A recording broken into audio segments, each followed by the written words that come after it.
host, Cliff Nichols, and we are again rejoined by Mark Snyder, a longtime friend and I think we can summarize, retired L.A.P.D.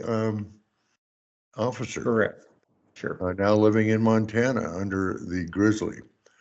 Um, Anyway, where we left off in our last conversation was we finished off Darren Chauvin, both in agreement that he should not be in custody for the number of years, even remotely, for what he is. But today, I thought what we would do is pick up with the Ashli Babbitt briefly for just maybe 10, 15 minutes. Get your thoughts on that, and then move on to these assassination attempts we're witnessing. So give us your thoughts on the tapes. You watched the tapes we did of Ashli Babbitt's shooting, and just give us from a police perspective, what is your thoughts on that shooting?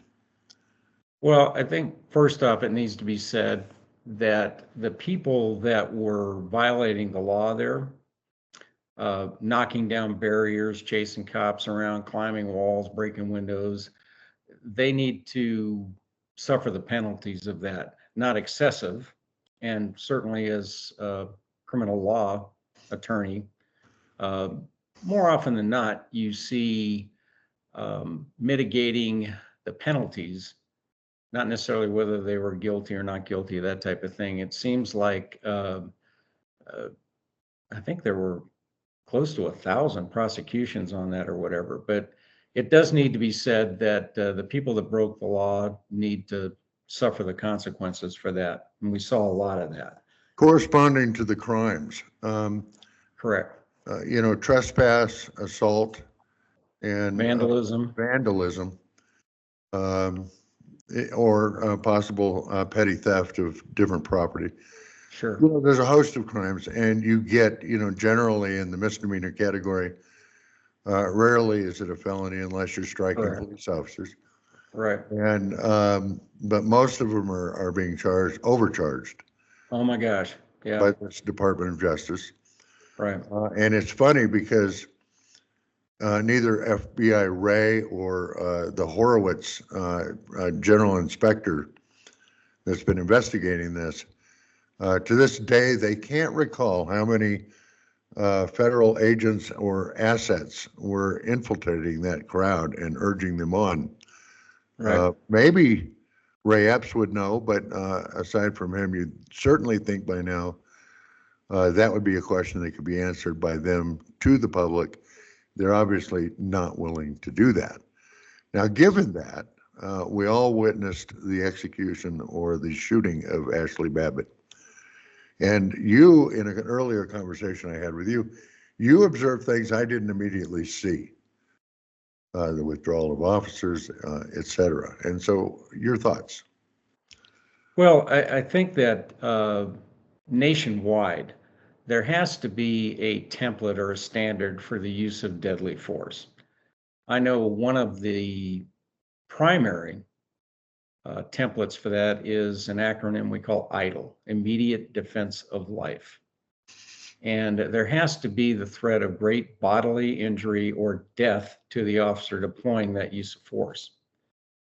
From what I saw, and again, limited information that I got off of the TV, it was curious to me why there was a plainclothes Capitol police officer inside the door, and it appeared multiple subjects, along with Ashli Babbitt, were trying to gain access by breaking a window. Correct. A crime. Was there immediate defense of life for that person inside, that Capitol cop inside? I don't believe so. They were locked doors. And there's a continuum and use of force. Babbitt was not obviously armed. Didn't appear to me. The only people that were armed were the Capitol Police inside and outside that door. And I know I've been in numerous riot situations where you could be killed. I get it. However, they had a barrier between them. They certainly had more than enough time, had they prepared properly, to have OC, oleoresin capsicum, better known as pepper spray, in large volumes. They could have deployed through that window that would have, in my professional opinion, neutralized that whole situation very quickly. Doesn't always work 100% of the time, but it should have been deployed.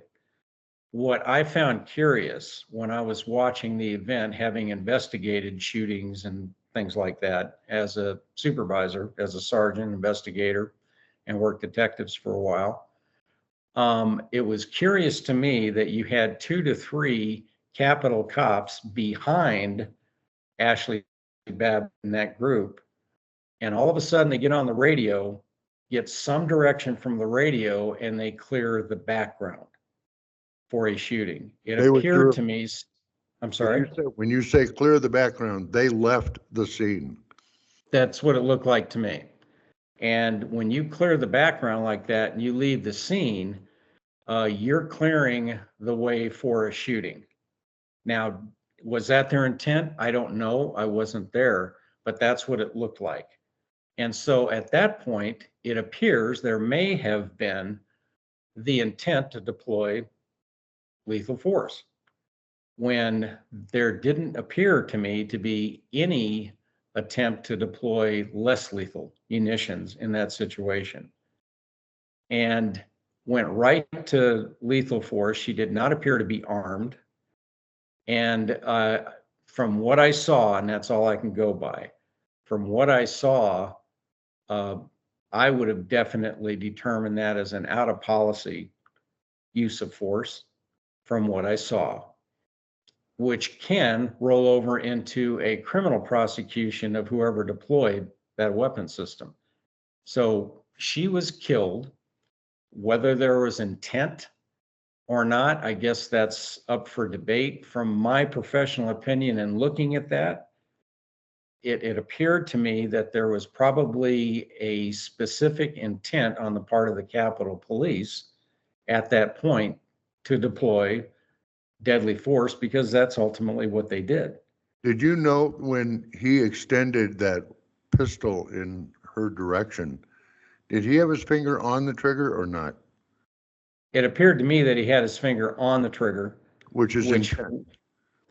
that's intent. And one of the firearm safety rules, keep your finger off the trigger until you intend to shoot. Correct. So So when he the stepped intent would forward, have been there.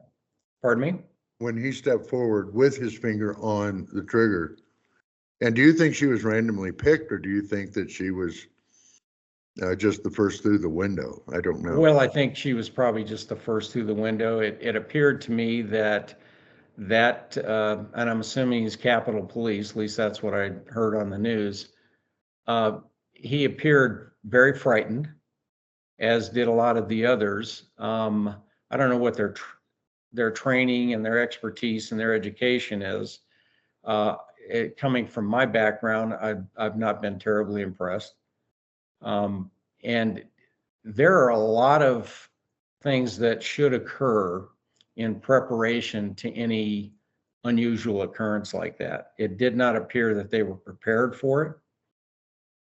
That in itself, I would describe as a sin of omission. There are certain things they did not do, and my question is, why didn't they do them? Why were they not prepared? Like what? Well, if you start to see something like this develop, you immediately get an overwhelming show of force and you take care of it. There is little doubt in my mind, because it's standard operating procedure, SOP, when things like that develop, or you have a large crowd that's going to be there, you have spotters in the crowd that are constantly giving you information to what should have been a command post. Standard operating procedure, law enforcement 101. I didn't see any of that. It looked like a haphazard approach to a crowd situation, which they obviously deemed as being very serious. Well, if it's serious, you have to get skirmish lines, you have to have people with helmets and in an organized manner put that down. I would have had no problem with that. That's not what I Well, saw. if you look at the evidence that's been presented by uh, Kash Patel and President Trump, that they had authorized the National Guard to be there. Both the mayor and Nancy Pelosi turned it down. There goes the show of force. There you go. And in the absence of that, if you have FBI assets urging the crowd onward and inward, okay, and also shooting pellets at the crowd to get them agitated and upset, I really do believe, now, I'm only one half a conspiracy theorist, that this very well could have been a mob that was motivated by the FBI and Nancy Pelosi and the like to fight against the Capitol Police, who may have and most likely were left on the other side of it in an innocent position, going, where's the backup? Where's the the Right. cavalry? Well, And if in fact those things did take place, again, I would describe that as the sin of omission, not doing what you know you should be doing. And then I ask the question, why? I know during the Rodney King riots that I was obviously deployed on, we had the military there and we had them there very quickly. And when it gets to a certain point, that far exceeds what the intent of civilian law enforcement is. And if it had not been for the military presence there during the Rodney King riots, I believe there were 55 people murdered during that correct. incident. There would have been a lot more, in my opinion, because there were police cars pulling into the parking lot that I observed bullet holes in them and everything else. And at some point, it turns into a military operation. So if you had that at your disposal and refused to deploy that, again, my question is why? Because you basically had the majority of people involved in that. I did not see, and again, I don't have all the information. I didn't see them confronting the Capitol Police, the majority of them. And Right. yet, to the general public, of which I'm a part at this point, you have prosecutions for people that were there. I don't know, is that true? I mean, that's my information. For just being there. Yeah, Right. and I've never ever in my 33 years in law enforcement ever seen anything like that occur. Walking through the rotunda, taking over the federal government in an insurrection by taking selfies in front of some Yeah, statues. well, right. And And not then being one of invited, them, right, no, I'm sorry, being invited into the Capitol. and we Uh, still haven't seen all the tapes that they refuse to release. It just really it lowers your trust in our government, or at Well, least those there in are, control now. right, without being a conspiracy theorist, there are legitimate questions that Americans need to be asking at this point. And I can tell you from my experience, and I taught civilian law enforcement all the way in Moscow and Kiev. The LAPD, in my opinion, was probably the most policed police department in the world. And we answered for everything down to the very minute Right. that we were on duty. I'd be curious to know whether that was the protocol for the Capitol Police and the politicians that seemingly decided not to deploy a sufficient amount of deterrent to prevent what went on. So those are questions I have. Well, and different people go into things and observe with different motives. Sure. And it's like, how can somebody steal you from you or con you? Is because I don't think like that other person. Correct. And you didn't see it coming, whereas they saw you coming a long way off. Right. And I do believe there are people. I wouldn't mention Nancy Pelosi other than I really don't like her makeup, but um, I just as somebody that is capable of devising such a plot because of her hatred for President Trump. And with that, let us move on Sure. to the assassinations. The attempted so far. I Right. do believe that we are likely to see at least one more attempt in light of the Department of Justice graciously revealing there's a $150,000 bounty on whoever may succeed. And anybody dumb enough to try for that bounty, I'd ask first, who's going to pay it? Right. You know? Right. And what are the chances you're going to live through the experience to collect it? Correct. It's like those guys that went into Moscow and burned down that Galleria or that concert hall Right. and never I made it back to remember. the border. That's right. Okay. Yeah, before you go in, you got to decide your exit strategy, I would imagine. Well, I would think so. But based on that, let's take them one at a time. What is his name? Thomas Matthew Crooks, a Right. 20-year-old with just a waif, carrying on a rangefinder, then carrying on a weapon in a backpack, then climbing a roof, and seen scurrying across that roof and taking position to shoot. You've done security. Your thoughts on that event? Was that a case Well, he was allowed in?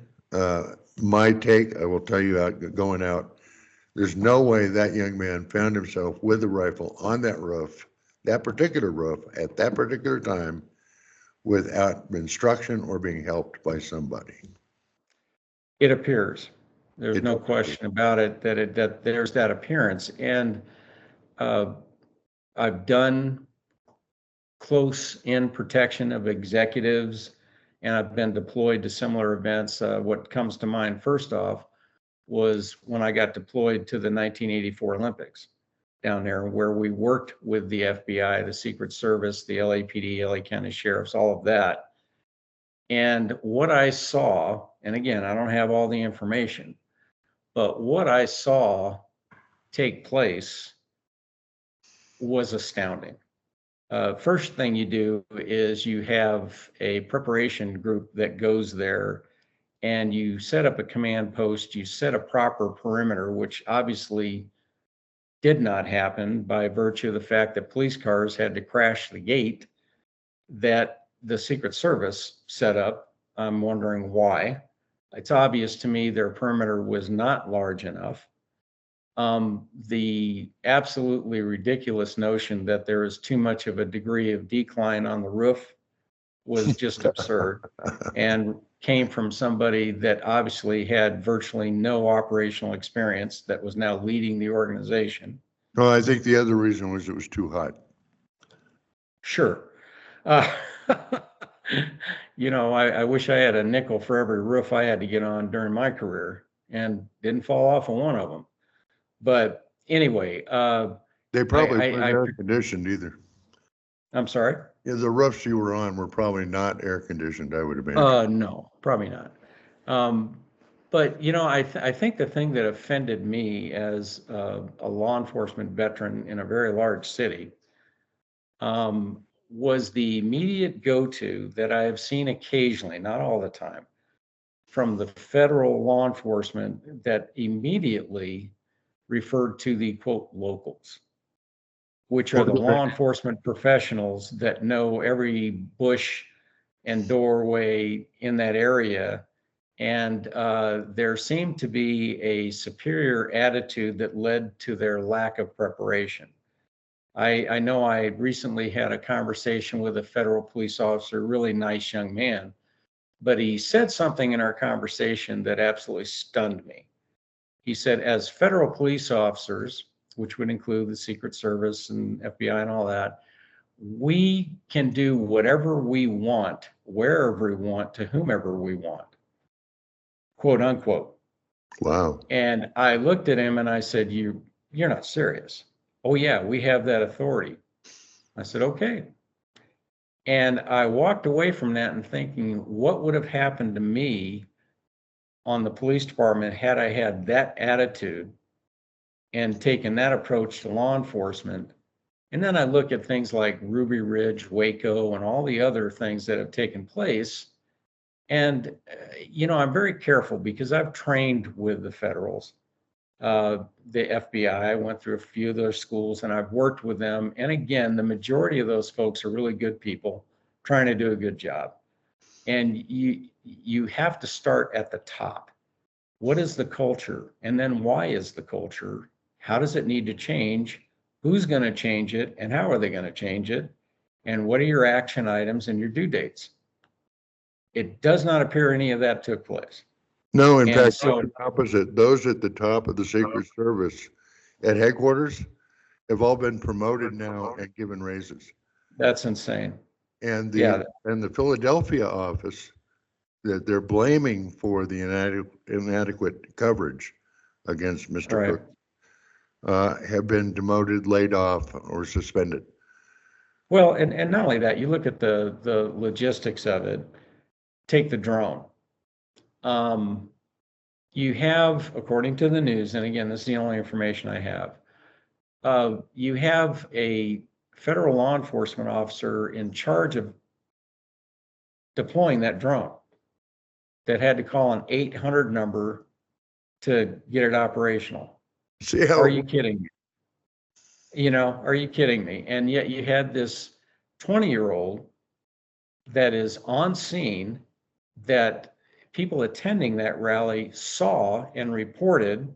You have multiple command posts, which is a big no-no, and not a common means of communication. When I was, prior to my retirement, we had a system down there called Claymars and TAC frequencies where everybody can separate from normal operations and have a dedicated frequency. It's not brain surgery. And yet it wasn't done. And again, I ask, why wasn't it done? And then I see in some of the quote investigations unquote that have gone on regarding Trump, and you have emails and texts going back that express from federal law enforcement that express absolute hatred for Donald Trump. I don't care about Donald Trump one way or the other, and he doesn't lose any sleep over me. And so I'm firmly an independent politically. But I look at some of the stuff going on and I'm saying, who is guarding the people guarding the hen house? Interesting. Because there's so many things that Well, that would be the did Biden not take administration. place. What's that? That would be the Biden administration. Well, it appears. It appears. And Same I ones look at prosecuting Trump. right. So Well, the people prosecuting Trump are also guarding him. Think about that. well, that's correct. And then you have Homeland Security, and many of us in professional law enforcement are scratching our heads as to even why that organization exists. Let people And yet they do. They had oversight. And it is amazing to me that you had seemingly, and again, I'm going on the news, untrained people guarding an ex-president of the United States. Are you out of your mind? and prime entered it in front of a big crowd. Right. And that requires a lot of training, expertise, and education.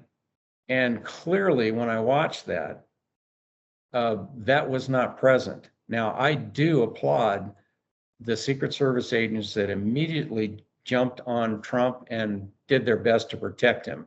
What I was aghast about, and it's basic firearms manipulation. The one female officer was not tall enough to guard Trump, had extreme difficulty holstering her weapon, and you have people running around with ponytails and just stuff that I would never have seen during my career. And yet the ones close quarter to him, I was very impressed with. But again, there's an acronym from my time on the job: proper preparation prevents piss poor performance. And if you're not prepared for those things before the action starts, you're going to get these kind of results. And it does not appear there were, what's that? If you were to investigate this shooting and you found encrypted accounts by this teenager or this 20-year-old, 3 of them I think they found, maybe 5, I don't know, that they now cannot open for some reason, but they're foreign encrypted accounts. And you witness things like almost the immediate washdown of that roof. Unbelievable. Okay, and almost the immediate cremation of that young man. Absolutely insane. And yeah, just taking the evidence and washing it away. Would you have, if you were in charge of that investigation, asked for an accounting, an investigation, forensic accounting of the agents and the police officers on duty that day, all the way up to the top? Just to see, for example, if any of those agents had received encrypted accounts, foreign accounts, or anything else. I would have investigated every one of those officers to see if any of them may have indirectly benefited by putting crooks on that roof. No doubt about it. And one of the marks of a good investigator is you scratch everywhere and you let the investigation lead you to the truth. And it doesn't matter, nobody is uninvolved that is involved. And you check everybody out, and where it leads, that's where you go. And I was, again, shocked, having worked detectives. I was absolutely shocked. The removal of the body, the cremation of the body, the washdown of obvious evidence at the scene, and then all of the time that it took for even basic information to get out to the public. I don't like conspiracy theories. I think very often they are damaging, but unfortunately, they exist and they accelerate in the absence of information that's given to you by people involved. Sometimes conspiracy theories, what we get labeled as that, is same as being labeled as a bigot, a racist, a misogynist, to degrade our opinion of making an observation based on what our eyes have seen and our ears have heard. Right. And asking questions. And then you get accused of being a conspiracy birther. Well, it's an easy way. Yeah, it's an easy way to blow people off that have legitimate questions. I have a question of the second shooter. Who are they investigating to see how he came about having a 2-week itinerary of President Trump's future appearances? Yeah, there is all kinds of background information that needs to be looked into on that. Who was responsible for the perimeter? What perimeter was there? And it is good that the Secret Service agent apparently stopped the assassination, the second assassination attempt. He would be the innocent on the inside. I'm sorry? He'd be the innocent, the one not involved in the conspiracy to kill. Okay, but everybody will admit that where that shooter was in the second one on the golf course was a frequent location of photographers of the press, where they had access from the outside through that foliage up to the fence where they could take a picture of the president from the bushes. Correct. Okay? Well, if everybody knew that, how come no one inspected that the day before he went golfing? How come they knew to not inspect that? How come the shooter sits there for 12 hours and can reasonably, you have to assume that he was assuming there would be no journalists showing up. So that seems like he's laying there for 12 hours and people are redirecting the press and say, no, you can't go in there. Okay, somebody was, because he laid there for 12 hours with snacks and water and everything, waiting for something which apparently President Trump didn't decide until 10 minutes before he started the game that he was even going there. Well, what I found particularly interesting from my background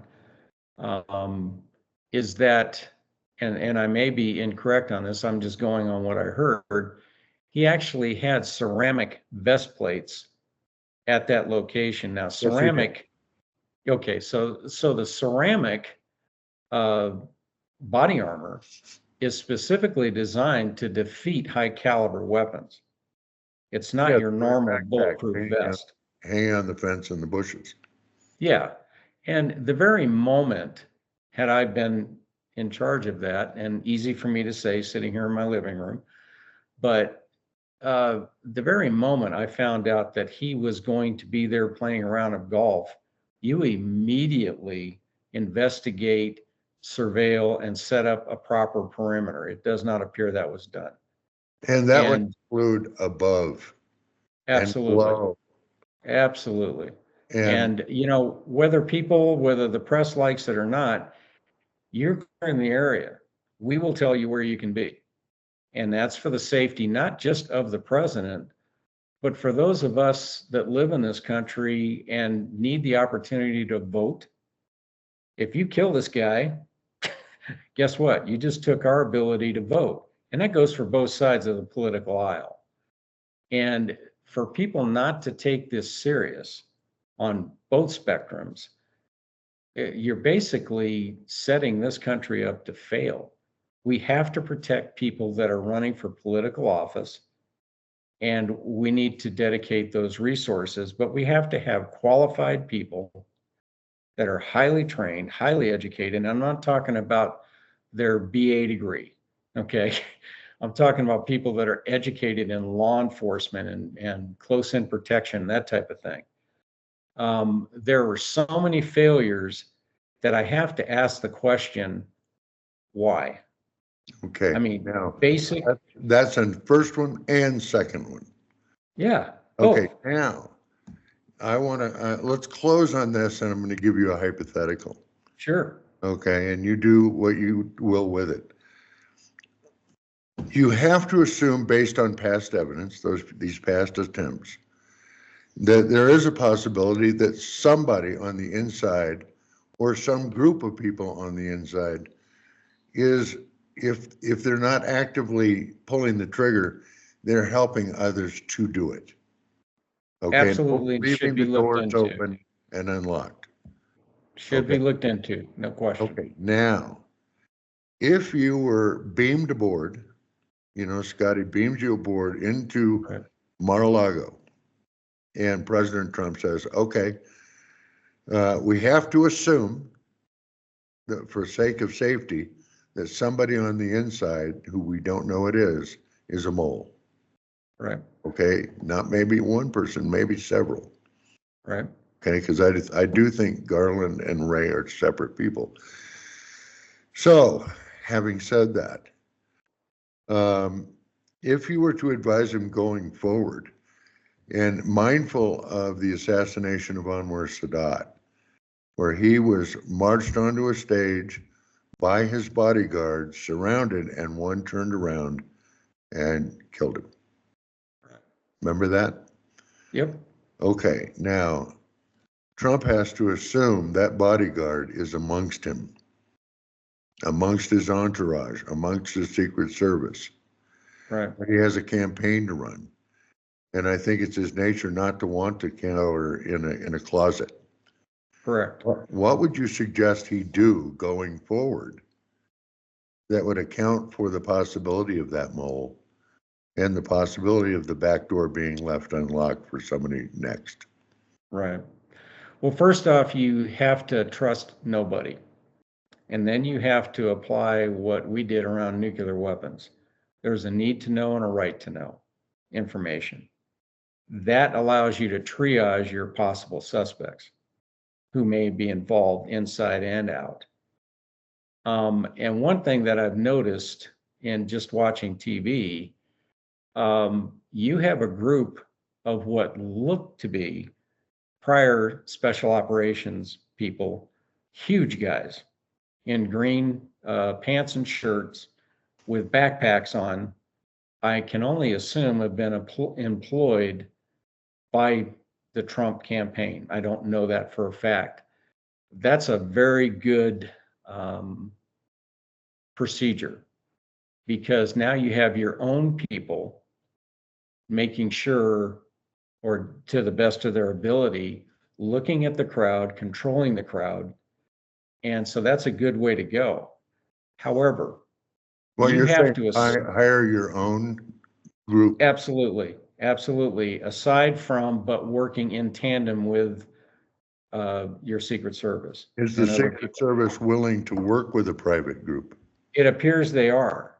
And knowing what little bit I know of Trump, I don't know that they have a choice. It appears to me that that's a good move, and I've seen it. And so that's a very positive step, because those people are probably, and I say probably, I don't know, being paid directly from that campaign, and they're in the crowd, and it appears they're armed. And these are big, pretty tough looking guys. I think that's great. But where I was going with it is, you cannot trust anybody in this situation, especially since you've had 2 assassination attempts.